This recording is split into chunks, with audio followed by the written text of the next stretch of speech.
இயேசுவின்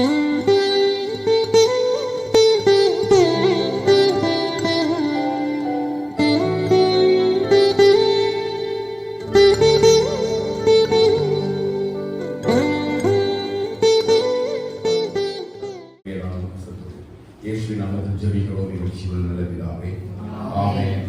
அல்லேலூயா. கர்த்தருடைய பரிசுத்த நாமத்துக்கு மகிமை உண்டாவதாக. அப்படியே நம்முடைய வேத புத்தகத்தை பிலிப்பியர் நிருபம் 4வது அதிகாரம் அதனுடைய 4வது வசனத்திற்காக நம்முடைய சிந்தையை திருப்பலாம். பிலிப்பியர் 4வது அதிகாரம் அதனுடைய 4வது வசனம்.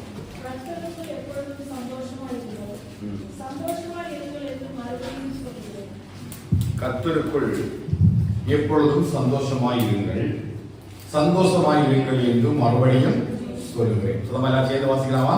கர்த்தருக்குள் எப்பொழுதும் சந்தோஷமாயிருங்கள் என்று மறுபடியும் சொல்லுகிறேன். அப்போஸ்தலனாகிய பவுல் பிலிப்பியர் சபைக்கு அவர் ஒரு ஆலோசனையாக அதனுடைய வாழ்த்து எழுதும் பொழுது அழகான ஒரு வாழ்த்துதலை சொல்லி கத்திருக்கிறார். கர்த்தருக்குள் எப்பொழுதும் சந்தோஷமாயிருங்கள், சந்தோஷமாயிருங்கள் என்று மறுபடியும் சொல்லுகிறேன் என்று சொல்லி பிலிப்பியர் சபைக்கு அவர் எழுதுகிறார்.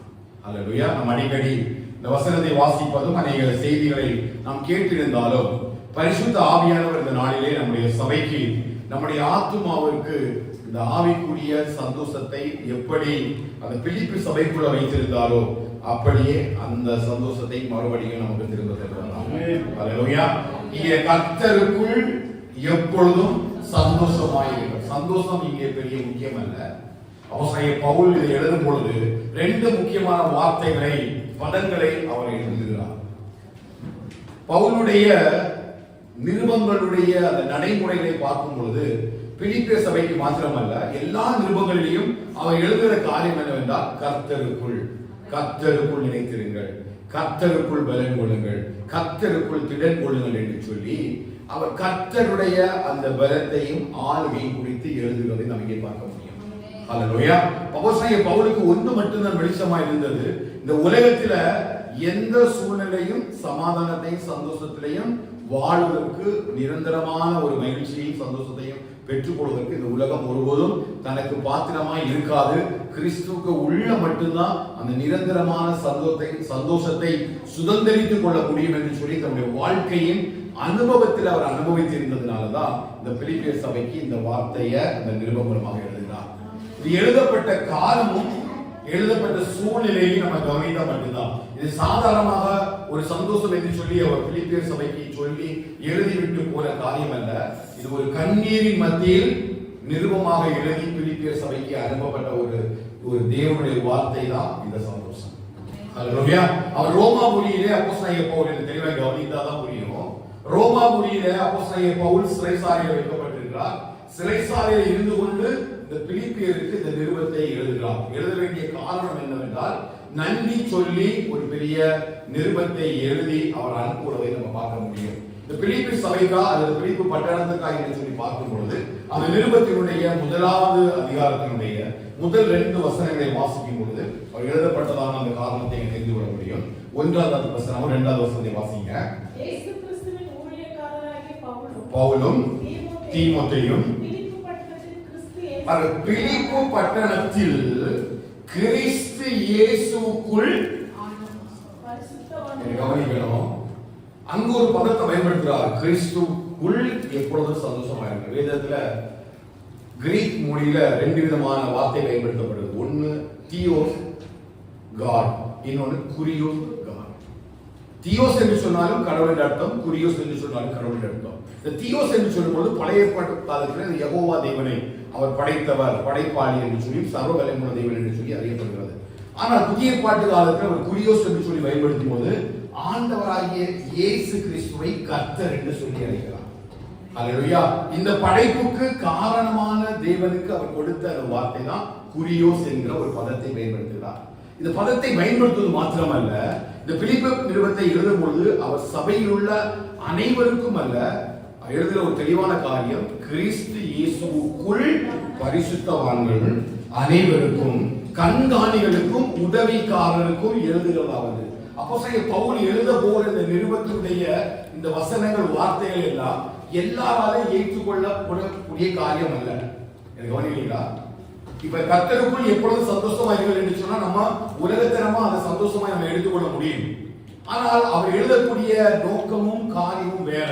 ஏனென்று சொன்னால் உலக மனுஷனுக்கு இப்படிப்பட்ட வசனங்களை எழுதி கொடுக்கும் பொழுது நிச்சயமாக அவர்களால் அதை புரிந்து கொள்ள முடியாது. ஒரே ஒரு வசனத்தை மட்டும் அதுக்கு ஆதாரமாய் காட்டி தருவேன். 1ஆம் அதிகாரம் 29வது வசனத்தை வாசிங்க. ஏனெனில் கிறிஸ்துவினிடத்தில் விசுவாசிப்பதற்கு மாத்திரமல்ல பாடுபடுவதற்கும் அருளப்பட்டிருக்கிறது. எத்தனை பேர் நாமே சொல்றீங்க? கவனிங்களா? நம்ம ஆண்டவரிடத்துல எதுக்கு மட்டும் அழைக்கப்படல? விசுவாசிப்பதற்கு மட்டும் அழைக்கப்படல. இன்னைக்கு யாருக்கும் பாடுபடுவதற்கு யாருக்கும் என்ன இல்ல? விருப்பம் இல்ல. யாருக்கும் உலகத்துல கிறிஸ்துவின் நிமித்தம் பாடுபடுவதற்கு யாருக்கும் விருப்பமே இல்லை. ஆனா பவுல் சபைக்கு தெளிவாக ஒரு நிருபத்தை எழுதும் பொழுது சிறைசாலையிலிருந்து எழுதுகிறார், கர்த்தருக்குள் எப்பொழுதும் சந்தோஷமா இருங்கள், நீங்க சந்தோஷமா இருங்கள் என்று நான் மறுபடியும் உங்களுக்கு சொல்லுவேன். காரணம் என்னன்னா, இந்த உலகத்துல உபத்திரவங்கள்ல, பாடுகள்ல, கஷ்டங்கள்ல, நஷ்டங்கள்ல இந்த உலகம் ஏற்றுக்கொள்ளாது. ஆனா கிறிஸ்து இயேசுவுக்குள் பரிசுத்தவான்களாகும்படி அழைக்கப்பட்ட எவராலும் இந்த சத்தியத்தை சந்தோஷமாக ஏற்றுக்கொள்ள முடியும். அல்லேலூயா. உபத்திரவங்கள் வரும் பொழுது, பாடுகள் வரும் பொழுது விசுவாசத்துக்குள்ள நிலைத்திருப்பது என்பது கடினமான காரியம். எல்லாம் நமக்கு சமாதானமாக இருக்கும் பொழுது, எல்லா காரியம் நமக்கு நிறைவாக இருக்கும் பொழுது, ஒருவேளை நாம் கிறிஸ்துவுக்குள்ள மகிழலாம், கிறிஸ்துவுக்குள்ள சந்தோஷமாக இருக்கலாம், கிறிஸ்துவுக்குள்ள ஆராதனை செய்யலாம். ஆனால் சூழ்நிலைகள் மாறக்கூடிய நேரத்துல, நம்ம வாழ்க்கையில சில கஷ்டங்களும் பாடுகளும் வரக்கூடிய நேரத்துல நிச்சயமா அந்த விசுவாசம் சோதிக்கப்படும் பொழுது, வேதத்துல வாழ்ந்த எல்லா பரிசுத்தவான்களுடைய சரித்திரத்தை நாம் படித்து பார்ப்போம் என்று சொன்னால், தங்கள் ஜீவனையும் ஒரு பொருட்டாக எண்ணாமல் கிறிஸ்துவினுடைய சுவிசேஷத்திற்காக தங்களை சாக கொடுத்தார்கள். ஹல்லேலூயா. ஆனா உலகத்துக்கு என்று சொல்லி நம்ம போகும்பொழுது நிச்சயமாக இந்த உலகம் இப்படிப்பட்ட சத்தியத்தை ஒரு நாளும் ஏற்றுக்கொள்ளவே முடியாது. அதனால பவுல் தெளிவா சொல்றாரு, இந்த நிருபம் யாருக்குன்னு கேட்டீங்கன்னா, இயேசு கிறிஸ்துவுக்குள்ள பரிசுத்தவான்களாகும்படி யாரெல்லாம் அழைக்கப்பட்டிருக்கிறீங்களோ அத்தனை பேருக்கு இந்த நிருபத்தை அவர் எழுதுகிறார். ஹல்லேலூயா. அவர் முக்கியமான ஒரு காரணத்தை வைத்துதான் எழுதுறார். என்ன காரணம் அப்படின்னா, இந்த பிலிப்பியர் சபை அப்போஸ்தலனாகிய பவுல் ரோமாபுரியில சிறைசாலையில் இருந்த பொழுது அவருக்கு உதவி செய்வதற்கு முன் வந்த ஒரே சபை எந்த சபை கேட்டீங்கன்னா, இந்த பிலிப்பியர் சபை மட்டும்தான். 2 தரம் அவருக்கு என்ன செய்தார்கள்? உதவி செய்தார்கள். அப்போஸ்தலர் 14ஆம் அதிகாரம் நமக்கு தெரியும். அவர் ஆசிய நாட்டுக்கு போவதற்கு ஆயத்தமாக இருக்கும் பொழுது அன்றைய ராத்திரி தரிசனத்துல ஒருவன் வந்து மக்கதோனியா தேசத்துக்கு வந்து உதவி செய்யும்படி அப்போஸ்தலர் பவுலை அழைப்பது போல ஒரு தரிசனத்தை பெற்றுதான் அவர் மக்கதோனியா தேசத்தில் உள்ள பிலிப்பி பட்டணத்துக்கு போகிறார். அங்கே பிலிப்பி பட்டணத்தில் ஜெபாலயம் ஒன்றுமே இல்லை. அவர் வழக்கத்தின்படியே உட்கார்ந்து இருக்கிற அந்த ஆறுகள் பகுதியில் உட்கார்ந்து ஜெபிக்கும் என்ற இடத்துல அங்க வந்த ஸ்திரீகள் மத்தியில சுவிசேஷத்தை அறிவிக்கும் பொழுது லீதியாள் என்றதான ஒரு ஸ்திரீ அவள் சத்தியத்தை ஏற்றுக்கொண்டு ரட்சிக்கப்படுகிறார். அவள் தான் பிலிப்பி பட்டணத்தில் முதலாவது விசுவாசி. ஹல்லேலூயா. அதன் பிறகு அப்படி சுவிசேஷத்தை பிலிப்பி பட்டணத்தில் அறிவிக்கும் பொழுது அங்கே ஒரு அசுத்தாவி பிடித்திருந்தான ஒரு மனுஷன் நிமித்தமாய் வந்ததான அந்த எல்லா ஆசோத்தை கெடுத்து கொடும்படி அப்போஸ்தலனாகிய பவுல் அந்த அசுத்தாவியை கடிந்து கொண்டதனால அந்த எஜமான்கள் எல்லாம் எழும்பி பவுலையும் சீலாவையும் கொண்டு போறார்கள், சிறைசாலையை கொண்டு போறார்கள். நமக்கு தெரிந்த சம்பவம். சிறைசாலையை கொண்டு வைக்கிறார்கள். அங்கே பவுலும் சீலாவும் ராத்திரி வேளையிலே சிறைசாலையிலே பாடி துதிக்கும் பொழுது கர்த்தருடைய ஆவியானவர் இறங்கி அங்க ஒரு ரட்சிப்பை உண்டாக்குகிறார். அந்த சிறைசாலைக்காரனுடைய குடும்பம் அங்கே ரட்சிக்கப்படுகிறது. இதுதான் 2வது விசுவாச குடும்பம். ஹல்லேலூயா. இப்படி ஒரு சிறிய ஒரு கூட்டமாக ஆரம்பிக்கப்பட்டதுதான் இந்த பிலிப்பியர் சபை. கொஞ்சம் கொஞ்சமாக தேவனுடைய சத்தியத்தை அறிவித்து சுவிசேஷத்தை அறிவித்து தான் இந்த பிலிப்பியர் சபையை நிறுவினார்கள். அப்படி பிலிப்பியர் சபையுள்ள விசுவாசிகள் எல்லாம் அப்போஸ்தலனாகிய பவுல் சிறைசாலையிலே அடைக்கப்பட்டிருக்கிறார் என்பதை கேள்விப்பட்டு மிகவும் வருத்தப்பட்டு பாரப்பட்டதுனால இவங்க என்ன பண்றாங்கன்னா, எப்பாபிலோத் என்பதான ஒரு தேவ மனுஷனிடத்துல கொஞ்சம் உதவிகள் எல்லாம் கொடுத்து அந்த ரோம அரசு வைக்கந்தான அந்த வீட்டு காவலுக்கு அனுப்பும்படி அங்கே அனுப்புறாங்க. அந்த உதவிகள் எல்லாம் பெற்றுக்கொண்ட பிறகு நன்றி சொல்லி எழுதக்கூடிய நிறுவனம் தான் இந்த பிலிப்பியர் நிறுவனம். அதனாலதான் அவர் எழுதும் போது எழுதுகிறாரு, நீ என்ன பற்றி கவலைப்படாதீங்க, என்னுடைய வாழ்க்கையில் வந்திருக்கிறதான இந்த பாடுகளையும் இந்த கஷ்டங்களையும் குறித்து நீங்க ஒருபோது நினைச்சதுங்க கவலைப்படாதிருங்கள், நீங்க சந்தோஷமா இருங்க, கிறிஸ்துவுக்குள்ள உங்களுக்கு சந்தோஷம் உண்டாகட்டும், நீங்கள் சந்தோஷமா இருங்கள் என்று மறுபடியும் அவர் அவர்களுக்கு எழுதுகிறார். ஹல்லேலூயா. இப்போ 4வது அதிகாரம் 1வது வசனத்துக்கு வந்தீங்க அப்படின்னா, 4வது அதிகாரம் 1வது வசனம் வாசிக்கலாம். ஆதலால் எனக்கு பிரியமும் வாஞ்சையுமான எனக்கு பிரியமும் வாஞ்சியுமான சகோதரரே, எனக்கு சந்தோஷமும் கிரீடமுமானவர்களே, எனக்கு சந்தோஷமும் கிரீடமுமானவர்களே. அந்த பிலிப்பிய சபை, அந்த சபையில் உள்ளதான அந்த குடும்பங்கள் எல்லாம் பவுலுக்கு எப்படி இருந்தாங்க? சந்தோஷத்தை கொடுக்கக்கூடியவர்களாக இருந்தார்கள். ஹல்லேலூயா. அவனுக்கு கிரீடம் மாத்திரமல்ல, அவனுக்கு சந்தோஷத்தை கொடுக்கக்கூடியதான ஒரு சபை. என்ன சந்தோஷம்? இவங்களுடைய ஆவிக்குரிய வாழ்க்கையை பார்க்கும் பொழுது, இவங்களுடைய சாட்சிகளை குறித்து அப்போஸ்தலன் பவுல் எப்பாப்பிரோத்தின் மூலமாக கேள்விப்படும் பொழுது அவர் சொல்றாரு, உங்களுடைய வாழ்க்கையில் நடக்கிற எல்லா காரியமும் எனக்கு எதை கொண்டு வருது கேட்டீங்கன்னா சந்தோஷத்தை கொண்டு வருது. அதனால நான் மறுபடியும் உங்களுக்கு சொல்றேன், என்னை பற்றி நீங்க ஒருபோது நினைச்சாருங்க கவலைப்படாம நீங்க சந்தோஷமா இருங்க. இந்த அடிப்படையில தான் பரிசுத்த ஆவியானவர் இந்த வார்த்தையை நீங்க எழுதி வைத்திருக்கிறார். நம்முடைய வாழ்க்கையில கிறிஸ்துவின் நிமித்தமாய் நம்ம நெருக்கப்படுகிற ஒரு காரியத்தை குறித்தும் நம்ம ஒரு நாள் என்ன செய்யக்கூடாதுன்னா கவலைப்படவே கூடாது. ஹல்லேலூயா. ஆண்டவர் என்ன சொன்னார்? என் நிமித்தமாக பாடுபடுவீர்கள், சிறைச்சாலையில் ஒப்பு கொடுக்கப்படுவீர்கள். கிறிஸ்துவின் நிமித்தம் நீங்க பாடுபட்டால் மகிழ்ந்து களி கூறுங்கள், பரலோகத்தில் உங்களுடைய பலன் மிகுதியாக இருக்கும். ஆண்டவரே சொல்லி போனார். ஆண்டவர் தன்னுடைய பிரசங்கத்தில் வைத்த வார்த்தை அதுதான். கிறிஸ்துவின் நிமித்தம் நீங்க பாடுபட்டீங்க அப்படின்னா உங்க பாடுகளை குறித்து நீங்க சந்தோஷமா இருங்க. இந்த நெருக்கமும் பாடுகளும் உங்களை விழப்படுவதற்காக இல்ல, உங்களை ஆவியிலே எழும்பப்படுவதற்காக. நீங்க பயணித்துக் கொண்டிருக்கிற ஒவ்வொரு பாடுகளும், பிரச்சனைகளும், சூழ்நிலைகளும் ஒரு பொழுதும் உங்களுடைய சந்தோஷத்தை உங்களுக்கு நினைச்சிடக்கூடாது, எடுத்து விடவே கூடாது. ஆகவே நீங்க சந்தோஷமா இருங்க என்று சொல்லி ஆவியானுடைய அறிவுறுத்தலின்படி தான் அவரை எழுதுகிறார். ஹல்லேலூயா. முக்கியமான காரியத்தை தான் அவங்க முன்னிலைப்படுவாங்க. 3வது அதிகாரம் 17வது வசனத்தை நம்ம வாசிக்க போறோம். 3வது அதிகாரம் 17வது. சகோதரரே, நீங்கள் என்னோடு கூட பின்பற்றுகிறவர்களாகி நாங்கள் உங்களுக்கு வழிகாட்டுகிறபடி நடக்கிறவர்களை மாதிரியாக நோக்குங்கள். நாங்கள் உங்களுக்கு வழிகாட்டுகிறபடி நடக்கிறவர்களை மாதிரியாக நோக்குங்கள். ஏனெனில் அநேகர் வேறு விதமாய் நடக்கிறார்கள். அவர்கள் கிறிஸ்துவின் சிலுவைக்கு பகைஞர் என்று உங்களுக்கு அநேகம் தரம் சொன்னேன். இப்பொழுது கண்ணீரோடு சொல்லுகிறேன், அவர்களுடைய முடிவு அழிவு, அவர்களுடைய தேவன் வயிறு, அவர்களுடைய மகிமை அவருடைய லட்சையே. அவர்கள் பூமி கடுத்தவைகளை சிந்திக்கிறார்கள். அப்போஸ்தலன் பவுல் ஒரு கூட்டத்தாரை இந்த பிலிப்பு சபைக்கு அடையாளப்படுத்தி காட்டி கொடுக்கிறார். என்ன இங்க பிரச்சனை அப்படின்னு கேட்டீங்கன்னா, இந்த யூதர்களும் இந்த ரோமர்களும் எழும்பி சபைக்கு விரோதமாக எழும்பி ஒரு கூட்டத்தாரை எழும்பி எதை பற்றி பேசுறாங்கன்னு கேட்டீங்கன்னா, இந்த பூமிக்கு அடுத்தவைகளை குறித்தே சிந்தித்துக் கொண்டிருக்கிறார்கள். இவங்களுடைய எண்ணமும் இவங்களுடைய பேச்சு எல்லாமே எதை குறித்து இருக்குதுன்னா, இந்த உலகத்துக்குரிய ஆசீர்வாதங்களை குறித்து தான் காணப்படுகிறது. கடைசி காலங்களில் சபைகளை எங்க பார்த்தாலும் நமக்கு தெரியும், பிராஸ்பரிட்டி என்கிறதான ஒரு பெரிய ஒரு காரியம் சபைகளை எழும்பி உலகத்துக்குரிய ஆசீர்வாதங்களை சுதந்திரித்துக் கொள்வதற்கு என்ன வழிமுறைகள் எல்லாம் செய்ய வேண்டுமோ அந்த வழிமுறைகள் எல்லாம் தந்திரமாக சபைக்குள்ள நுழைத்து ஜனங்களை வஞ்சிக்கும்படியாய் பிசாசு இன்றைக்கு பல தேவ மனுஷர்களை பயன்படுத்தி கொண்டிருக்கிற இந்த காலகட்டத்தில் அதே ஒரு சூழ்நிலையை தான் இந்த பிலிப்பிய சபை சந்தித்துக் கொண்டிருந்தது. இந்த ஜனங்களுக்கு பாடுவதற்கும் வருத்தப்படுவதற்கும் கிறிஸ்துவை நிமித்த நெருக்கங்கள் வந்த உடனே, பாடுகள் வந்த உடனும், கஷ்டங்கள் வந்த உடனும் இவர் என்ன செய்யறாங்க சொன்னால், கிறிஸ்துவை விட்டு வழிவிலகும்படியான சில சுவிசேஷங்கள் இவர்களுக்கு அளிக்கப்பட்டது. உலக ஜனத்தோடு கூட தங்களை ஒப்பிட்டு பார்க்கிறார்கள். சபைக்குள்ள எப்பவும் என்ன வரக்கூடாது? உலகம் வரக்கூடாது, உலகத்துக்குள்ள இது போகக்கூடாது, சபை போய்விடக் கூடாது. நாம் ஒருபொழுதும் நம்முடைய வாழ்க்கையோடு கூட உலக மனுஷனை ஒப்பிட்டு பார்க்கவே கூடாது. அவன் எப்படி வாழ்கிறான், அவருடைய சமாதானம் என்ன, அவருடைய சந்தோஷம் என்ன, அவருடைய ஆசீர்வாதம் என்ன, கடவுள் அவனுக்கு என்ன செய்திருக்கிறார், அவன் எவ்வளவு பெரிய ஆசீர்வாதத்தை பெற்றுக் கொள்கிறான் என்கிறது ஒன்றும் இங்கே காரியம் அல்ல. என்ன காரியம்னா, கிறிஸ்துவின் நிமித்தம் நான் எதை செய்து கொண்டிருக்கிறேன், தேவன் என்னுடைய வாழ்க்கையில தந்திருக்கிற நோக்கத்தின்படி நான் வாழ்ந்து கொண்டிருக்கிறேன் என்பதை பார்க்கும்படிதான் அப்போஸ்தலன் பவுல் அவளுக்கு ஒரு கூட்டத்தாரை அடையாளப்படுத்தி காட்டுகிறார். ஹல்லேலூயா. அந்த கூட்டம் என்ன கூட்டம் பாத்தீங்கன்னா, அவர் எப்பொழுதுமே அவருடைய வாழ்க்கை எப்படி இருக்குன்னா, தன்னுடைய வயிற்று பிழைப்புக்காக, தன்னுடைய வாழ்க்கைக்காகவே எல்லாவற்றையும் செய்யறாங்க, பெற்றுக் கொள்கிறாங்க.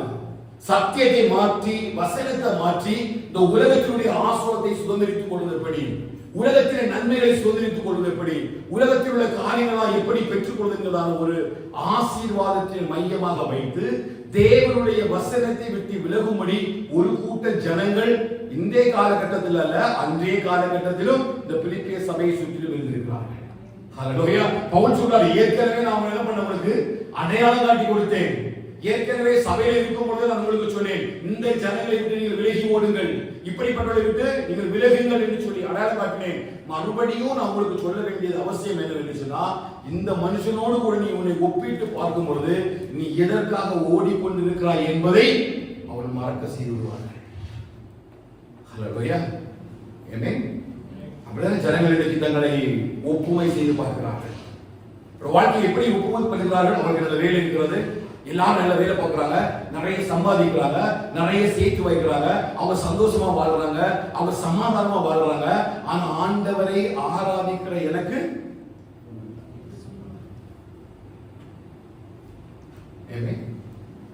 ஆண்டவரை ஆராதிக்கிற எனக்கு, அவரை துதிக்கிற எனக்கு, அவருடைய சமூகத்தில் ஜெபிக்கிற எனக்கு எந்த ஒரு காரியத்திலையும் என்ன இல்ல, ஆசீர்வாதம் இல்லை. வேதம் சொல்லுது, அவர்கள் தேவன் வயல், அவர் வயிற்று பிழைப்புக்காக ஆலயத்துக்கு தான் ஓடுறாங்க. ஆனா அதற்காக கர்த்தர் நம்மை அழைக்கவில்லை. நீ இந்த கட்டுகளையும் இந்த பாடுகளையும் இந்த சூழ்நிலைகளையும் நீங்க பார்க்கும் பொழுது இவைகள் உங்களுக்குள்ள எதை எடுத்து விடக்கூடாது அப்படின்னு பாத்தீங்கன்னா, உங்க சந்தோஷத்தை உங்களை விட்டு எடுத்து விடக்கூடாது. இதுதான் ஆவியானவர்கள் எழுதுகிற காரியமே என்ன அப்படின்னா, ஒரு சபையில இருந்து எது போய்விடக்கூடாதுன்னு கேட்டீங்கன்னா, சந்தோஷம் எடுக்கப்பட்டு விடவே கூடாது. மனம் திரும்புகிற ஒரு பாவிய நிமித்தம் பரலோகத்தில் என்ன உண்டாகும்? மிகுந்த சந்தோஷம் உண்டாகும். அவன் சபையிலானாலும் சரி, நம்முடைய தனிப்பட்ட வாழ்க்கையிலானாலும் சரி, நமக்கு வருகிற நெருக்கத்தையும் பாடுகளையும் சத்துரு அதிகமா நமக்குள்ள செலுத்தி அதை ஃபோர்ஸ் பண்ணி நமக்குள்ள மாற்றத்தை கொண்டு வருவதற்கு விரும்புகிற முதல் காரியம் என்னன்னா, அந்த சந்தோஷத்தை என்னை விட்டு எடுப்பதற்காக. ஏன் அப்படின்னா, தாவீது வாழ்க்கையில பாவம் செய்தோம்னா 51வது சங்கீதத்தில் சொல்லிக்கிறாரு, ரட்சிப்பின் சந்தோஷத்தை திரும்பவும் எனக்கு தருவீராக. ஒரு தேவனுடைய பிள்ளையோட வாழ்க்கையில எது முக்கியமானது அப்படின்னு கேட்டீங்கன்னா, அவர்களுக்குள்ள வைக்கப்பட்டிருக்கிற ரட்சிப்பின் சந்தோஷம். அதாவது சொல்ற கிறிஸ்துவுக்குள் எப்பொழுதும் உங்களுக்கு கொடுக்கப்பட்டிருக்கிற சந்தோஷத்துல நீங்க மகிழுங்கள்.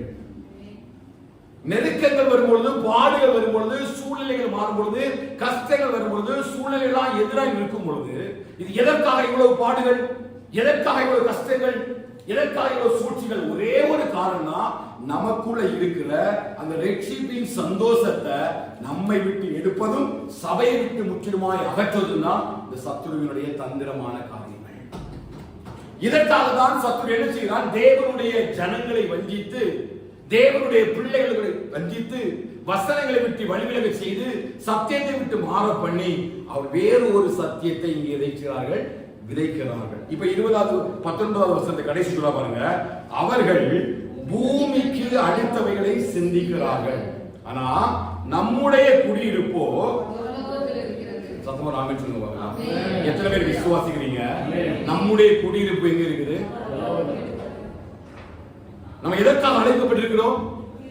நித்திய ஜீவனை சுதந்திரித்துக் கொள்ளும்படியாக அழைக்கப்பட்டிருக்கிறோம். பவுலுடைய இந்த நிருபத்தினுடைய முக்கிய நோக்கமே என்ன அப்படின்னா, இப்ப என்ன சுற்றிலும் இப்ப பவுல் சிறைசாலைக்கு போன உடனே கண்டிப்பா அவங்களுக்கு ஒரு வருத்தம் இருந்திருக்கும், ஒரு பயம் இருந்திருக்கும்.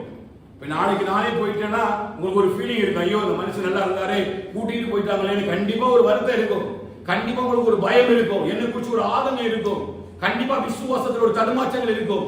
எத்தனை பேர் நீங்க நின்றாலும் நின்று கூடி செய்கிற அந்த ஆவிக்குரிய தகப்பனை போல இன்னொருவரால ஏற்படுத்தி விட முடியாது. அதே சூழலுக்கு தான் இந்த சபை தள்ளப்படுகிறது. தானே சிறைசாலை இருக்கிறதுனால இந்த ஜனங்கள் விசுவாசத்தை விட்டு விலகிவிடக் கூடாது, இவங்களுடைய நம்பிக்கை இழந்து விடக்கூடாது, இவர் பெற்றிருக்கிறதான இந்த அபிஷேகங்களை விட்டு விலகிவிடக் கூடாது என்பதற்காக தான் பவுல் மறுபடியும் சொல்றாரு, இந்த காலகட்டத்தில் ஒருவேளை இப்படிப்பட்ட கூட்டத்தார் வந்து உங்களை வழிவிலக செய்யும்படி நிறைய தந்திரங்களை கொண்டு வருவாங்க, அந்த தந்திரங்களை சிக்கி விடாதீர்கள். உங்களுடைய ஆசீர்வாதமும் உங்களுடைய சந்தோஷமும் இந்த உலகத்துக்குரிய காரியத்தினால கொடுக்கப்பட்டதல்ல. நீங்க பெற்றிருக்கிற சந்தோஷம் கிறிஸ்துவுக்குள் கர்த்தர் உங்களுக்கு தந்திருக்கிற சந்தோஷம். ஹல்லேலூயா, ஹல்லேலூயா. அந்த இருதய உணர்வுதான் இங்கே பவுல் பெற்றுக் கொடுக்கிறார். அவங்க என்ன அப்படின்னா, அந்த காலகட்டத்தில் ஒருவேளை திடீர்னு இந்த சூழ்நிலையில வேறு ஒரு சத்தியத்தை சொல்லி இந்த ஜனங்களை விசுவாசத்தை விட்டு வழிவிலக செய்து விடுவார்களோ, அதனால இவர்களை நம்ம காண்பித்து கொடுக்கணும். இப்ப இந்த வறட்சியை நிமித்தமாக இந்த சூழல் மாறுது. என்ன மாறுது? இப்போ அப்போஸ்தலன் பவுல் சிறைசாலைக்கு போன பிறகு இந்த ஊழியத்துல இருந்தவங்க, சபையுடைய மூப்பர்கள், சபையில் இருக்கிற விசுவாசிகள் எல்லாம் கொஞ்சம் கொஞ்சமா இவங்களுடைய விசுவாசத்துக்குரிய காரியங்கள் எல்லாம் கொஞ்சம் கொஞ்சம் குறைய ஆரம்பிக்குது. சத்துருக்கள் எழும்பி வேறு விதமாய் இந்த ஜனங்களை திசை திருப்ப பார்க்கிறார்கள். இவர்களுடைய நோக்கம் என்ன? எதற்காக அழைக்கப்பட்டோம் என்கிற அழைப்பை மறந்து இந்த பூமிக்குரிய நிலையற்ற சந்தோஷத்துக்குள்ள இந்த சபை விழுந்து விடக் கூடாது என்பதுல பவுல் நோக்கமாக இருந்தார். ஹல்லேலூயா. நிச்சயமாக பரிசுத்த ஆவியானுடைய வழிநடத்துதலின்படிதான் இந்த நிருபங்களை யார் எழுதக்கூடும்? அப்போஸ்தலன் பவுல் எழுதியிருக்க கூடும். அப்படி அவர் நிருபங்களை எழுதும் பொழுது ஆண்டவராகிய தேவன் பரிசுத்த ஆவியானுடைய வழிநடத்தும்படி இந்த ரகசியத்தை அவர் காண்பித்துக் கொடுக்கிறார். இந்த ஜனங்கள் மறுபடியும் உலகத்துக்குள்ள போய் விழுந்து விடக்கூடாது. அம்மாவா இல்லையா? நான் சொல்ல புரியுதா? சபை ஒருக்கா நம்ம ரட்சிப்பின் சந்தோஷத்தை பெற்றுக்கொண்டோம் அப்படின்னா நம்முடைய நோக்கம் என்ன? நம்முடைய குடியிருப்பு பரலோகத்தில் இருக்கிறது. அங்கே இருந்து கர்த்தராகிய இயேசு கிறிஸ்து ரட்சகர் வர எதிர்பார்த்து கொண்டிருக்கீங்க. எத்தனை பேர் கர்த்தராகிய இயேசு கிறிஸ்து வருகைக்காக நீ எதிர்பார்த்து கொண்டிருக்கிறீங்களா? இல்ல இந்த உலகத்தினுடைய ஆசீர்வாதங்களை எதிர்பார்த்து கொண்டிருக்கிறீங்களா? எது நிலையான சந்தோஷத்தை நம்முடைய வாழ்க்கையில கொண்டு வர முடியும்? அதைதான் பவுல் அடையாளம் காட்டுறாரு. இந்த உலகத்திற்கான ஜனங்கள் இந்த உலகத்திலே நிரந்தரமாக வாழ வேண்டும், இந்த உலகத்தில் எல்லாவற்றையும் சுதந்திரித்து சந்தோஷமும் சமாதானமாய் வாழ வேண்டும் என்ற ஜனங்களுடைய எண்ணமும் விருப்பமும் எதை சார்ந்திருக்கும்? இந்த உலகத்துக்குரிய காரியங்களை சார்ந்திருக்கும். ஆனா வாய் எதை சொல்லும்? நம்முடைய குடியிருப்பு பரலோகத்தில் இருக்கிறது என்று சொல்ற வாய் அந்த பரலோகத்துக்குரியவைகளை ஒரு பொழுதும் தேடுகிறதே இல்லை. புரியுதா? இந்த கடைசி காலத்துல இன்றைக்கு நிறைய மாயத்தனமான கள்ளத்தனமான சூழல் எல்லாம் சபைக்குள்ளே உருவாகி கொண்டிருக்கிறது. இவர் பேசுறதெல்லாம் என்ன பேசுவார்கள்? எங்களுடைய குடியிருப்பு பரலோகத்தில் இருக்கிறது, நாங்கள் பரலோக தேவனுக்காய் காத்திருக்கிறோம், பரலோகத்தின் தேவனை தரிசிக்கும்படி காத்திருப்போம் என்று சொல்லி தங்கள் வாயினாலே அறிக்கை பண்ணுகிற அநேக தேவ ஜனங்கள் தங்கள் வாழ்க்கையில அந்த தேடுதலை வைப்பதே கிடையாது.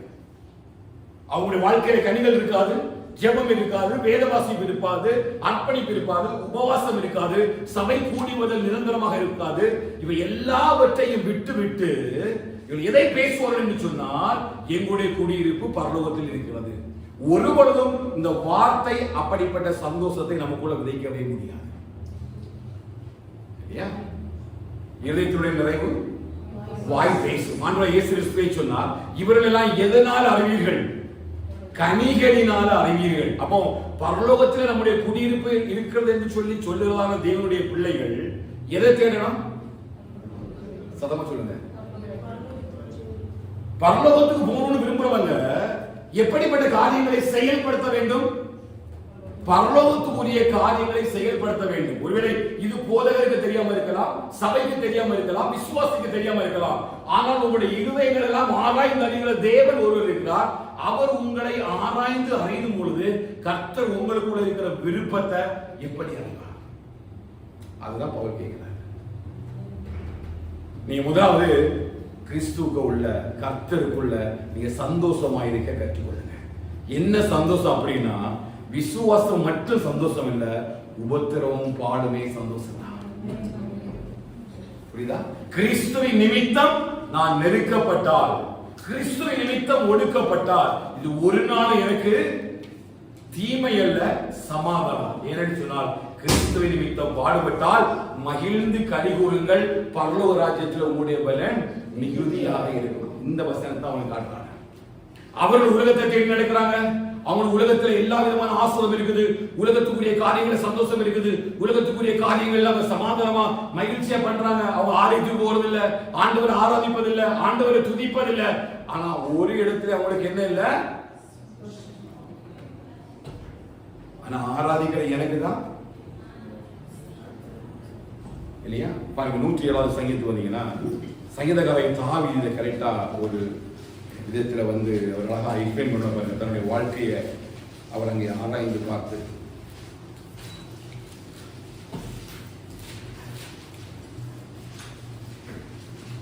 இன்னும் 73வது வசனம் பாருங்க. 4வது வசனம் வாசிங்க, 3வது வசனம் வாசிங்க, 73 வாசிங்க.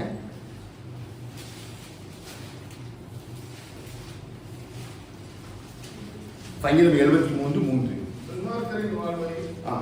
எல்லாமே எடுங்க. இப்ப பாருங்க, இததான் பவுல் அங்கே அந்த ஜனங்களுக்கு சந்தோஷத்தை குறித்து எழுதும் பொழுது கொஞ்சம் ஆழமாக எழுதுகிறார். துன்மார்க்கரின் வாழ்வை காண்கையில் மரண பரியந்தம் அவர்களுக்கு இடுக்கண் இல்லை. அவருடைய பலன் உறுதியாயிருக்கிறது. நரப்படும் வருத்தத்தில் அகப்படார்கள். மனுஷர் அடையும் பாதியை அடையார்கள். ஆகையால் பெருமை சரப்பணியை போல் அவர்களை சுற்றிக் கொள்ளும். கொடுமை ஆடையை போல் அவர்களை மூடிக்கொள்ளும்.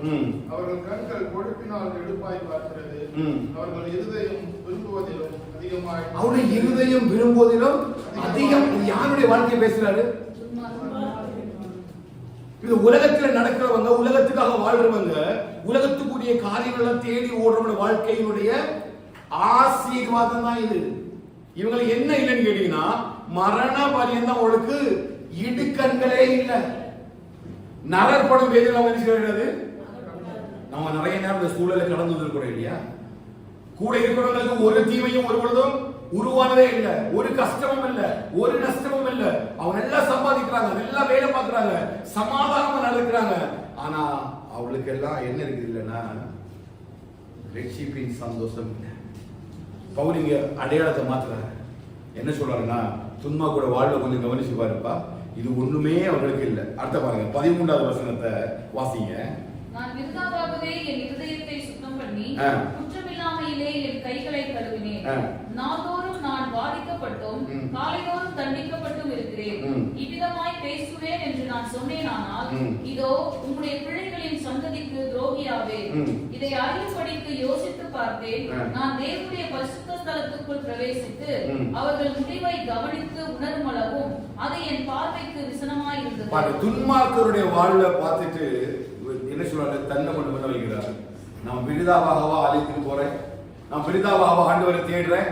என்னோட வாழ்க்கையில, ஆவிக்குரிய வாழ்க்கையில எல்லா விதத்திலையுமே நான் எதையுமே சந்தோஷமும் சமாதானமாய் பெற்றுக் கொள்வதற்கான சூழ்நிலை இல்லை.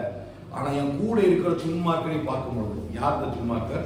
உலகத்துக்காக ஓடிக்கொண்டிருக்கிற இந்த ஜனங்களை நான் பார்க்கும் பொழுது, இவருடைய வாழ்க்கையில ஒரு கவலையும் இல்லை, ஒரு கஷ்டமும் இல்லை, ஒரு இடுக்கணும் இல்லை. அவன் என் முன்னாடியே நல்லா என்ஜாய் பண்றான், என் முன்னாடியே எல்லாவற்றிலையும் வாழ்ந்திருக்கிறான், சமாதானமா இருக்கிறான், சந்தோஷமா இருக்கிறான். ஆனா நான் ஆலயத்தை தேடி ஆண்டவரை ஆராதிக்கிற எனக்கு மட்டும் ஏன் இந்த உபத்திரவம்?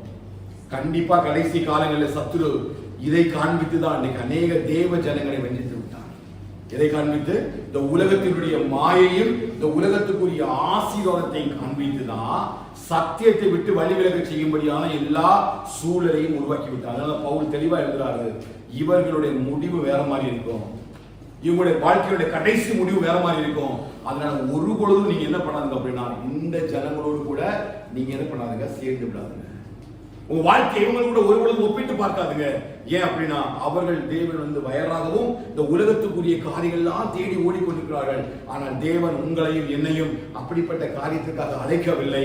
நம்முடைய குடியிருப்பு பரலோகத்தில் இருக்கிறதுனால ஒவ்வொரு நாளும் பரலோகத்துக்குரியவர்களை செய்யும்படிதான் நாம் அழைக்கப்பட்டிருக்கிறோம். அந்த பரலோகத்துக்கு நேராக ஓடும் பொழுது நிச்சயமாக சில வனாந்தரத்தின் வழியாக நாம் போக வேண்டிய சூழலுக்கு தள்ளப்படுகிறோம். சில செங்கலை நாம் சந்திக்க வேண்டியிருக்கிறது, சில யோர்தானை பார்க்க வேண்டியிருக்கிறது, சில எரிகோ கோட்டைகளை பார்க்க வேண்டியிருக்கிறது, சில ஆயுப்பட்டங்களை பார்க்க வேண்டியிருக்கிறது.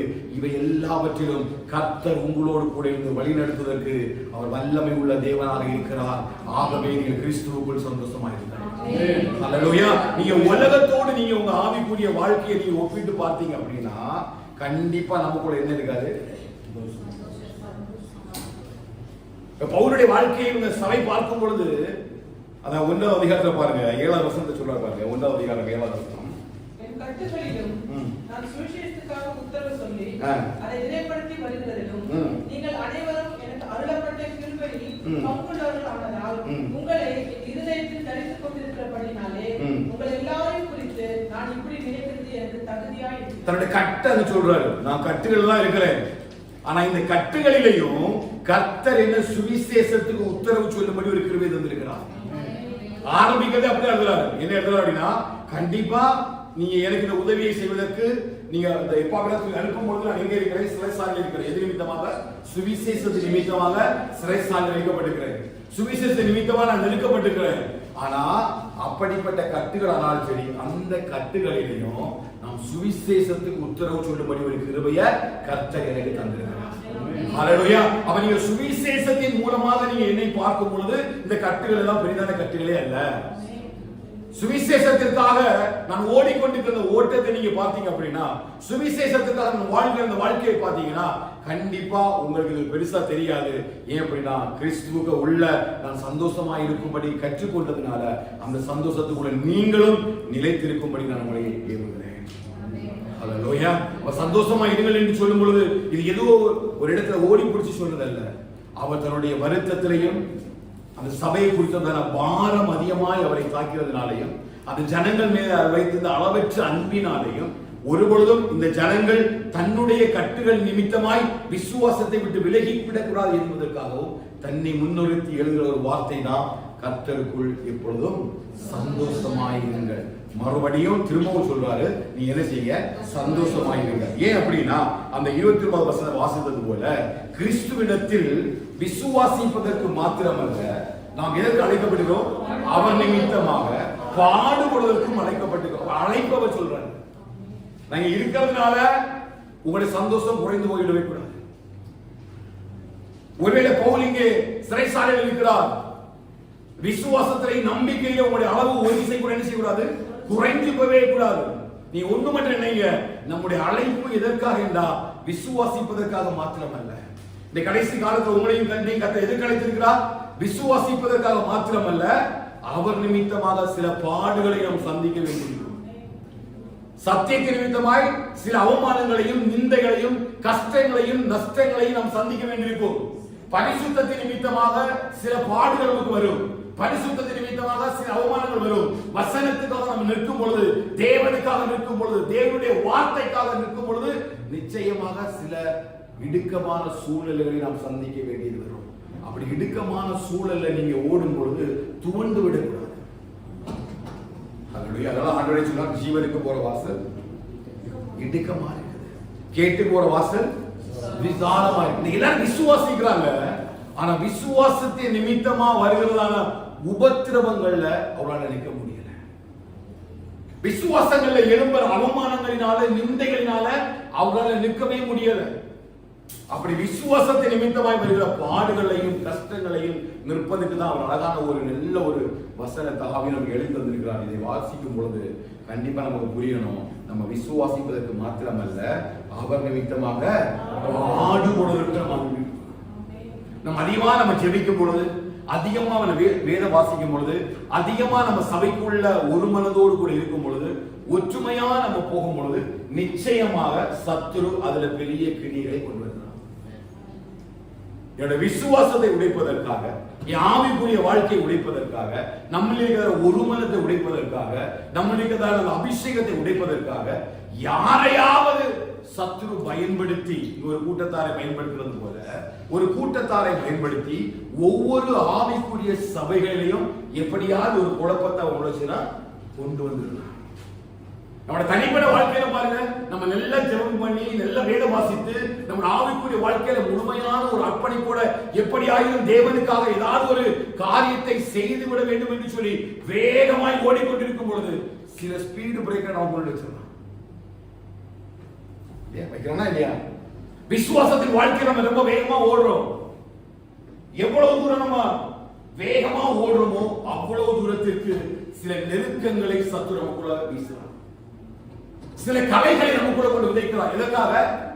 இந்த விசுவாசத்தை அவன் ஆரம்பத்திலே கிள்ளி அறிய நினைக்கிறான்.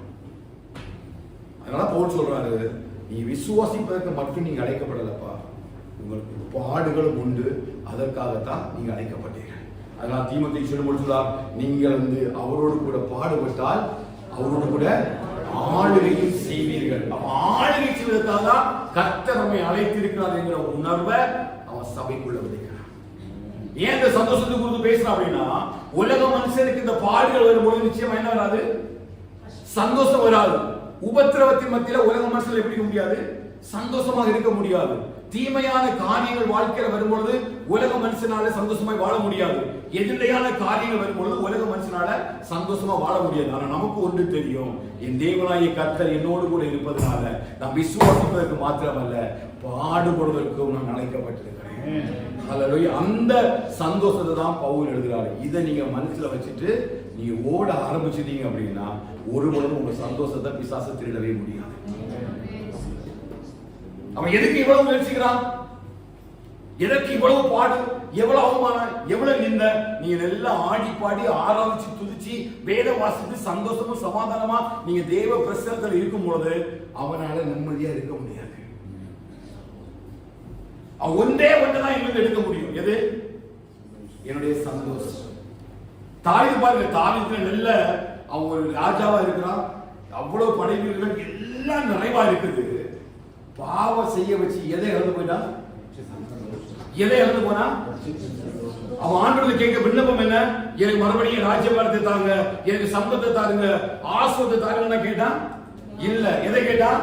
ரட்சிப்பின் சந்தோஷத்தை திரும்ப எனக்கு தந்து உடைய நிலவரமான ஆவியை ஏன் அப்படின்னா பிசாசு எதுக்கு இவ்வளவு பிரயாசப்படுறான் அப்படின்னா, எதுக்கு பவுலை வச்சு திரும்ப ஆண்டவர் இந்த பிலிப்பு சபைக்கு எழுதுறார் அப்படின்னா, உங்க சுற்றிலும் இருக்கிறவங்க உங்களுக்கு எதற்கு உங்களுக்கு எதிராக நிற்கிறாங்க அப்படின்னா உங்களுக்குள்ள இருக்கிற அந்த சந்தோஷத்தை எடுக்கணும். சந்தோஷம் யாருக்குள்ள வைக்கப்பட்டிருக்குது? உங்களுக்கு கூடிய சந்தோஷத்தை யாருக்குள்ள வச்சிருக்காரு? கிறிஸ்துவுக்கு உள்ள ஒரு சந்தோஷத்தை வச்சுதான் உங்களுக்குள்ள வச்சிருக்கிறார். இப்ப கிறிஸ்து உங்களுக்குள்ள இருக்கும் பொழுது, அதனால ஆரம்பத்தில் எழுதாரு, கிறிஸ்து இயேசுவுக்குள் இருக்கிற பரிசுத்தவர்களுக்கும் கண்காணிப்பாளருக்கு தான் அவர் எழுதுறாரு. அப்படின்னா உலகத்தில் உள்ள மனுஷனுக்கு இந்த கிறிஸ்துவுக்குள்ள இருக்கிற இந்த சந்தோஷமும் சமாதானமும். ஹல்லேலூயா. நீங்க வேத வசனத்தை குறித்து உங்களோட சகோதரத்துல பேசும்பொழுது, உங்க குடும்பத்துல பேசும்பொழுது, உங்க நண்பரிடத்துல பேசும்பொழுது கண்டிப்பா உங்களுக்கு இருக்கக்கூடிய இந்த எந்தோசியாசம் உங்களுக்கு என்ன, இந்த பிள்ளை ஃபுல்லா வேதத்தை பேசிட்டு இருக்குது கவனிச்சிருக்கீங்களா? சில கிறிஸ்தவ நண்பர்கள் கூட ஆண்டவரை ஆராதிக்க கூட என்ன சொல்றாங்க? சும்மா வேத பாடமா, சும்மா வேத வசனமா, சும்மா பரிசுத்தமா, எப்ப பாரு வேத வசனமோ ஆராதனையும் பரிசுத்தமா. என்ன அப்படின்னா அவர் கிறிஸ்தவர்கள் தான். அவருக்குள்ள என்ன இல்லை அப்படின்னா கிறிஸ்துவுக்குள்ள இருக்கிற அந்த சந்தோஷம் அங்க இல்லை. அது அப்போஸ்தலன் பவுல் ஒரு விலையேறப்பட்ட பொருளா பார்க்கிறார். அப்படின்னா இந்த சந்தோஷத்தை உங்களிலிருந்து பிசாசு எடுத்து போடுவதற்கு நீங்க இடம் கூடாதுங்க. காவல் இருக்கு, கட்டு இருக்குது. சில கூட்டத்தார் எழும்பி உலகத்துக்குரிய மகிமையை உங்களுக்குள்ள கொண்டு வராங்க, உலகத்துக்குரிய ஆசோத்தை கொண்டு வந்து இதை காட்டி அது பெரியதுலாம் சொல்றாங்க. எந்த சூழ்நிலையிலும் அழகான ஒரு பொக்கிஷமா உங்களுக்குள்ள ஒரு ரட்சிப்பின் சந்தோஷத்தை தந்திருக்கிறாரு. அதை ஒருத்தரை எடுத்து விடாதபடிக்கு நீ மறுபடியும் சந்தோஷமா இருங்க. கர்த்தர் என்ன செய்கிறாரு?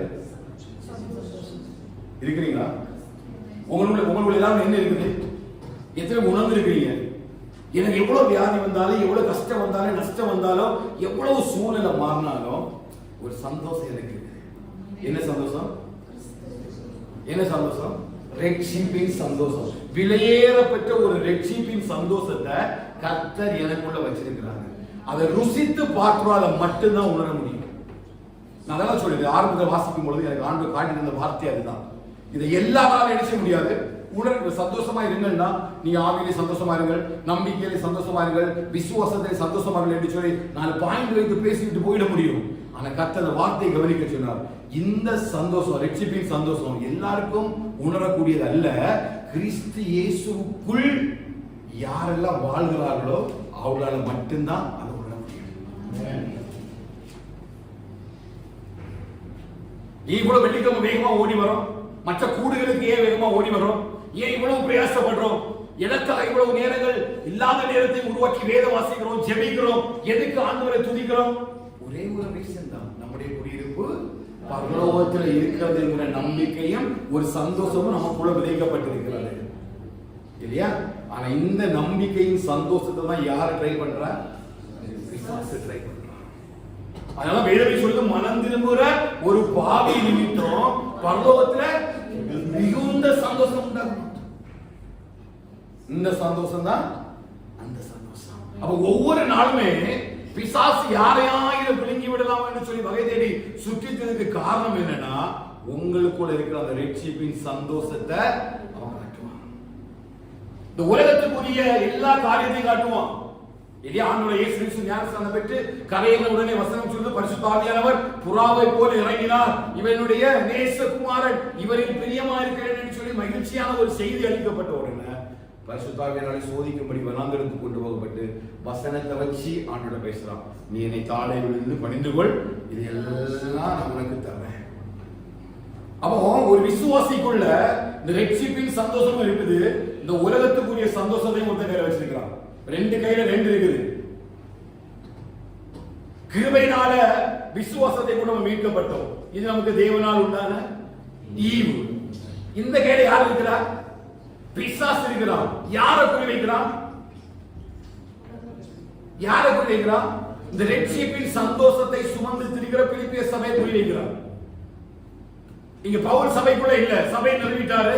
இரண்டாவது ஊழிய பிரயாணத்தை சபை நிறுவிட்டு அவர் கடந்து போயிட்டாரு. இங்க ஊழியம் செய்யும்படி தேவ ஊழியக்காரங்க இருக்கிறாங்க, வசனத்தை கொடுக்கிறாங்க. ஆனா இருந்தாலும் இவன் என்ன பண்றானா, சில மனுஷரை தெரிந்து கொண்டு, எங்க இருந்து தெரிந்து கொள்றானா, இந்த சபைக்கு உள்ளதான் தெரிந்து கொள்றான்.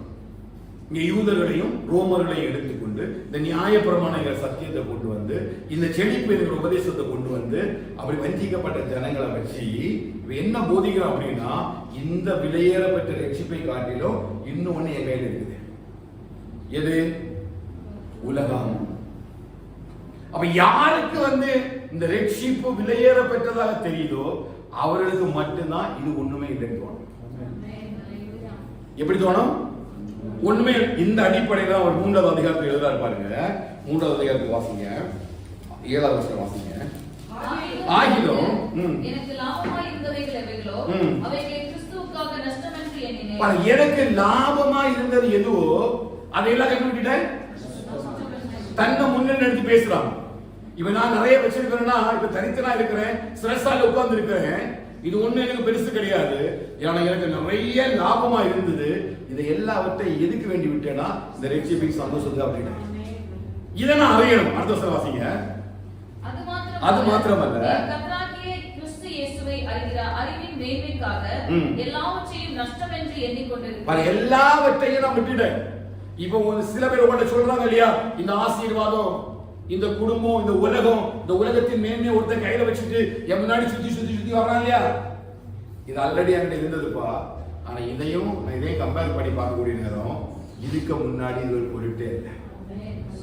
எதுவுமே சொல்ல முடியும். இந்த கடைசி காலத்துல பிசாசு கொஞ்ச நாள் தான் இருக்குன்னு சொல்லி அறிந்து பவுல் எழுதுறாரு, நீங்கள் ஞானமற்றவர்களை போல நடவாமல் ஞானம் உள்ளவர்களை போல நடந்து காலத்தை பிரயோஜனப்படுத்திக் கொள்ளுங்கள். இது கடைசி நாள். நாட்கள் பொல்லாதவர்களாக இருக்கு. எப்படி பொல்லாதவர்களாக இருக்கு அப்படின்னா, இந்த ரட்சிப்பின் சந்தோஷம் ஒண்ணு நம்ம கையில இருக்குது இல்லையா? ரட்சிப்பின் சந்தோஷம் கையில இருக்குது. இன்னொருத்தர் இன்னொரு வேலை வச்சுக்கிறான். அவன் உலகத்துக்குரியவன். அவன் இதை வச்சுட்டு ரீப்ளேஸ்மெண்ட் பண்ண பிளான் பண்றான். நிறைய பேர் விழுந்து போறாங்க. நிறைய பேருக்கு இந்த ரட்சிப்பின் சந்தோஷம் என்னன்னு தெரியல. அதெல்லாம் போல ஆனந்தமா இருக்கிறாரு. நீங்க எனக்கு சந்தோஷமும் கிரீடமா இருக்கிறீங்க, ஓகே ஃபைன். பட் உங்களுக்குள்ள இருக்கிற அந்த கிறிஸ்துவுக்கு உள்ள இருக்கிற சந்தோஷத்தை விட்டுறாங்க. என்ன வேணாலும் சரி, எவ்வளவு விலை கொடுத்தாலும் சரி, தன்னை முழுசா கொண்டு வந்து நடத்துறாரு. என்னுடைய எவ்வளவோ இருந்தது, எனக்கு லாபமா இருந்தது எல்லாத்தையும் நஷ்டம் பண்ணி எதுக்காக விட்டேன்னா கிறிஸ்துவுக்குள்ள இருக்கிற சந்தோஷத்தை சுதந்திரித்துக் கொள்ளும்படியாக. அது என்ன சந்தோஷங்கிறத 9வது வசனத்துல பாருங்க. நான் கிறிஸ்துவை ஆதாயப்படுத்திக் கொள்ளும்படிக்கும் நியாயப்பிரமாணத்தினால் வருகிற சுயநீதியை உடையவனாயிராமல் கிறிஸ்துவை பற்றும் விசுவாசத்தினால் வருகிறதும் விசுவாசம் மூலமாய் தேவனால் உண்டாயிருக்கிறதுமான நீதியை உடையவனாயிருந்து கிறிஸ்துவுக்குள் இருக்கிறவன் இருக்கிறீங்களா? எத்தனை பேர் கிறிஸ்துவுக்கு உள்ள இருக்கிறீங்க? இதுதான் இங்க சபைக்குடைய சொல்லப்படுற சத்தியமே. அதுதான் இன்னைக்கு கிறிஸ்தவர்களாக இருக்கிறாங்க, ஆனா யாருக்குள்ள இல்ல? சொல்லுங்க. கிறிஸ்தவர்களாக இருக்கிறாங்க, யாருக்குள்ள இல்ல? நாம கடந்த ஒரு அனாய்டி சொல்லி சொன்னேன், கிறிஸ்துவினுடையவர்கள் அதன் ஆசையும் அதன் இச்சையும் கலாத்திர 5:20 எழுதுறாங்க இல்லையா? கிறிஸ்து உடையவர்கள். அப்ப கிறிஸ்துவுக்கு உள்ள நீங்க இருக்கிறீங்க அப்படின்னா எந்த ஒரு கையில உலகம்னு ஒண்ணு வச்சிருக்கா இல்லையா, அது ஒரு பொழுதும் உங்கள் ரட்சிப்பை சேதப்படுத்தவே செய்யாது. அந்த கடைசி காலத்தை பவுல் சொல்றாரு, வஞ்சிக்கப்படாதீர்கள். யார் உங்களை என்ன செய்யக்கூடாது, எந்த காரியத்தை காட்டு வஞ்சித்து விடவே கூடாது. ஏன் அப்படின்னா நமக்குள்ள அழகான ஒரு விலையேறப்பட்ட ரட்சிப்பை கர்த்தர் எத்தனை பேசுறீங்க அந்த ரட்சிப்பை. இங்க கிறிஸ்தவர்கள் அவசியம் இல்லை, கிறிஸ்துவுக்கு உள் அவன் என்ன பண்ற, கிறிஸ்துவுக்கு உள் இருக்கிறவன் என்று காணப்படும் படிக்கும். அப்போஸ்தலனாகிய பவுலே இப்படி எழுதினா அப்ப நம்ம எல்லாம் அவர் தன்னை என்ன சொல்றாரு, நான் எல்லாத்தையும் விட்டுட்டேன். இப்ப எனக்கு ஒரே ஒரு ஆசை என்ன அப்படின்னா, நான் கிறிஸ்துவுக்கு உள்ள இருக்கிறேன்னா பாருங்க. ஏன்னா கிறிஸ்துவுக்கு உள்ள யாரெல்லாம் இருக்கிறாங்களோ அவங்க மட்டும் தான் மீட்பு. கடைசி காலத்துல யாரெல்லாம் மீட்கப்படுவாங்க, கிறிஸ்துவுக்கு உள்ள இருக்கிறவங்க தான் மீட்கப்படுவாங்களே தவிர கிறிஸ்து உடையவர்கள் மீட்கப்பட முடியாது. அவர் என்ன சொல்றாரு, இது எல்லாத்தையும் நான் விட்டுட்டேன். எதுக்காக அப்படின்னா இந்த உலக மனுஷன் எனக்கு காட்டிட்டு இருக்கிறான் இல்லையா, இந்த உலகத்துக்குள்ள ஒரு காரியத்தை கொண்டு வாங்க, இது எல்லாம் இந்த ரட்சிப்புக்கு முன்னாடி எனக்கு ஒண்ணுமே தெரியல. அதனால எனக்கு ஒரே ஒரு நோக்கம் என்னன்னா, இந்த கிறிஸ்து உள் இருக்கிறவன் என்று காணப்படும் படிக்கும். அடுத்த வாசிங்க 10வது வசனம். இப்படி நான் அவருடைய உயிர்த்தெழுதலின் வல்லமையையும் அவருடைய பாடுகளின் ஐக்கியத்தையும் அறிகிறதற்கும் அவருடைய மரணத்திற்கு ஒப்பான மரணத்திற்குள்ளாகி எப்படியாயினும் நான் மரித்தோரிலிருந்து உயிரோடு எழுந்திருப்பதற்கு தகுதியாகும் படிக்கும் அவருக்காக எல்லாவற்றையும் நஷ்டமென்று விட்டேன், குப்பையுமாக எண்ணுகிறேன். பாருங்க, எதெல்லாம் வந்து இன்னைக்கு உலகம் பெருசா இருக்குதோ இதை எல்லாத்தையும் வச்சு எனக்கு எதை வாங்க முடியாதுன்னா கிறிஸ்துவ உள்ள இருக்கிற அந்த ரட்சிப்பை வாங்க முடியாது. புரியுதா? நமக்குள்ள பெரிய ரட்சிப்பு கர்த்தர் தந்திருக்கிறாங்க. அதாவது ஆண்டவராகிய தேவனே, பிதாவாகிய தேவனே அதை சாட்சி கொடுத்த இவ்வளவு பெரிய ரட்சிப்பை குறித்து கவலையற்றிருப்பீர்களா அப்படி எபிரேயர்ல எழுதப்பட்டிருக்கிறது. உங்களுக்குள்ளேயும் எனக்குள்ளேயும் என்ன வச்சிருக்காரு அப்படின்னா ஒரு ரட்சிப்பின் சந்தோஷத்தை வச்சிருக்கிறாரு. இந்த ரட்சிப்பின் சந்தோஷத்தை தான் நம்ம சுமந்து சுமந்து சுமந்து ஓடிட்டே இருக்கிறோம். அப்ப எதுக்கு இந்த சத்துரு என்ன சுத்தி ஓடுறான்? கர்ச்சிக்கிற சிங்கத்தை போல பிசாசானவன் வகை தேடி என்ன இருக்குது. இப்ப பிசாசு என்ன சுத்தி வரணும்னா நான் அவ்வளவு பெரிய ஆளெல்லாம் இல்லை, ஏதாவது இருக்குதா? இல்ல, என்கிட்ட என்ன இருக்குது, அது எனக்குள்ள இருக்குது, யாராவது நினைச்ச முடியாது. அப்ப எப்படியாவது எனக்குள்ள எதை எடுக்க விரும்புறான் அப்படின்னா அந்த ரட்சிப்பின் சந்தோஷத்தை எடுக்க விரும்புறான். அப்படி ரட்சிப்பின் சந்தோஷத்தை எடுக்கிற அந்த வழிதான் அவன் சொன்னாங்க, இவர்கள் உலகத்துக்குரியவனை தேடி ஓடுகிறார்கள். 3வது அதிகாரம் 2வது அதிகாரம் 21 வாசிக்க பார்க்கலாம். மற்றவர்கள் எல்லாரும் கிறிஸ்து இயேசுக்குரியவைகளை தேடாமல் தங்களுக்குரியவைகளையே தேடுகிறார்கள். இந்த மற்றவர்கள் எல்லாரும் கிறிஸ்து இயேசுக்குரியவைகளை தேடாமல் யாரை தேடுறாங்க? நம்ம யாரை தேடுறோம்? உங்களுடைய தேடுதல் யாரை குறிச்சு இருக்குது? ஒரு நாளைக்கு 24 மணி நேரம் இருக்குது இல்லையா, 24 hours நமக்கு தரப்பட்டிருக்கிறது. நம்முடைய தேடுதல் யாரை குறிச்சு இருக்கு? கொஞ்சம் யோசித்து பாருங்க. 24 மணி நேரத்துல எவ்வளவு நேரம் நான் ஆண்டவராகிய இயேசுவை தேடுவதற்கு நான் செலவிடுகிறேன். கடைசி காலத்துல பிசாசு என்ன பண்ணுவான், நம்ம வேலையில மிஸ்டேக் விட்டுருவான் இல்லையா? எப்படி எகிப்தியருக்குள்ள இறங்கி எப்படி கொடுமைப்படுத்தினானோ அந்த ஒரு நெருக்கத்தையும் ஒடுக்கத்தையும் கண்டிப்பா உண்டு பண்ணுவான். அப்ப நீங்க தெரியணும், நான் கிறிஸ்துவுக்குள்ள இருந்தாச்சுன்னா இந்த ஒடுக்கத்திலும் கர்த்தர் என்னை பெருக பண்ணுவார். இந்த ஒடுக்கத்திலையும் கர்த்தர் என்னை பெருக பண்ணுவார். எப்போ அப்படின்னா நான் கிறிஸ்துவுக்கு உரியவைகளை தேட என்னை கொடுக்கும் பொழுது கர்த்தர் என்னை பெருக பண்ணுவார். எனக்கு கவனிக்கிறீங்களா? பிள்ளைகளுக்கு சொல்லிக் கொடுங்க. போகிற இடங்கள்ல வரக்கூடிய இடங்கள்ல நம்ம பிள்ளைகளுக்கு மேல நல்ல ஒரு ரட்சிப்பின் சந்தோஷத்தை குடும்பமா கருத இருக்கிறார் வச்சுக்கிறா இல்லையா? நம்ம கூட இருக்குது. அவன் போகிற இந்த நெருக்கத்துல ஒடுக்கத்துல எல்லாம் ஒரு பொழுதுமே நம்ம என்ன செய்யக்கூடாதா, இந்த ரட்சிப்பின் சந்தோஷத்தை இழந்து விடவே கூடாது. இந்த உலகம் 1000 சந்தோஷத்தை தரும், 1000 சமாதானத்தை தரும், எத்தனையோ வழிமுறைகள் இந்த உலகத்தில் இருக்குது. எதற்காக? சந்தோஷமாய் வாழ்வதற்காக. இவை ஒன்றும் நம்முடைய வாழ்க்கையில நிரந்தரமான சந்தோஷம் அல்ல. இவைகள் முற்றிலும் அழிவுக்கு உரியவைகளே, அழிந்து போற காரியத்துக்குரியவைகளே. ஆனால் இந்த ரட்சிப்பின் சந்தோஷத்தை கர்த்தர் நமக்குள்ள வச்சிருக்காரு அப்படின்னா அதை தேடுகிற அந்த உணர்வையும் அறிவையும் கர்த்தர் நமக்குள்ள வைப்பாங்க.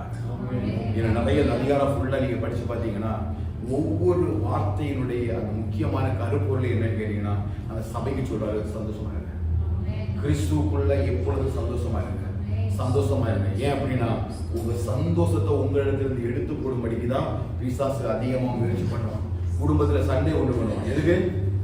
கணவன் மனைவி சண்டை போட்டுட்டு ரெண்டு திசையில் இருக்கும். பிள்ளைகளுக்கு நமக்கு சண்டை கொண்டு போகணும். எதுக்கு? பிள்ளைகள் ஒரு பக்கம் இருக்கும், பெற்றோர் ஒரு பக்கம் இருக்கும். இப்ப நமக்கு என்ன இல்லை? சந்தோஷம் போகிறனால என்ன போகும்? சமாதானம் போகும். சந்தோஷம் நம்மளை விட்டு எடுக்கப்படும் போது எது போயிடும்? சமாதானம் போயிடும். ஆண்கள் எதுக்கு இந்த பூமியில் இருந்தா? நான் உங்களுக்கு உலகத்துல சமாதானத்தை தருகிறேன். உலகத்தில் சமாதானம் அல்ல, அவர் தம்முடைய சமாதானத்தை உங்களுக்குள்ள வச்சுட்டு போயிருக்கிறாரு. அவன் பிசாசுக்கு தெரியும். அதனால நம்ம எப்பொழுதும் நம்ம மிகவும் கவனம் உள்ளவர்களாக நம்ம வாழ வேண்டும். என்ன அப்படின்னா, அந்த சந்தோஷத்தை பிசாசு நம்ம விட்டு எடுத்துடவே கூடாது, இடம் கொடுத்துடவே கூடாது. அதுக்கு நம்ம ஒரு நாள் நினைச்சு கூடாது, விட்டு விடவே கூடாது. ஒவ்வொரு நாளும் கிறிஸ்துக்குரியவைகளை தேடுவதற்கு நம்ம பிரயாசப்படணும். 24 மணிக்குள்ள எவ்வளவு ஞானம் நீங்க ஆண்டவரை தேடுவதற்கு உங்களை செலவிடுங்க. ஏன்னா பவுலுக்கு தெரியும், தன்னை கர்த்தர் ஊழியத்துக்கு அழைத்தார், போகின்றெல்லாம் ஆவியானவர் எவ்வளவு கட்டுகளையும் இடுக்கங்களையும் நெருக்கங்களையும் இருக்குது என்று சொல்லிதான் அப்போஸ்தலனாகிய பவுலை ஒவ்வொரு இடத்துல அழைத்துட்டு போறாரு.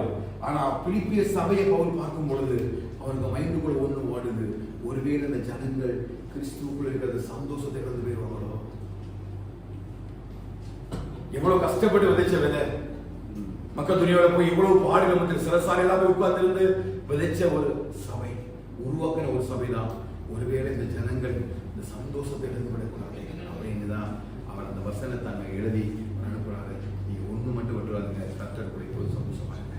நான் மறுபடியும் சபைக்கு நம்ம சொல்ல ஒரே காரியம் தான்.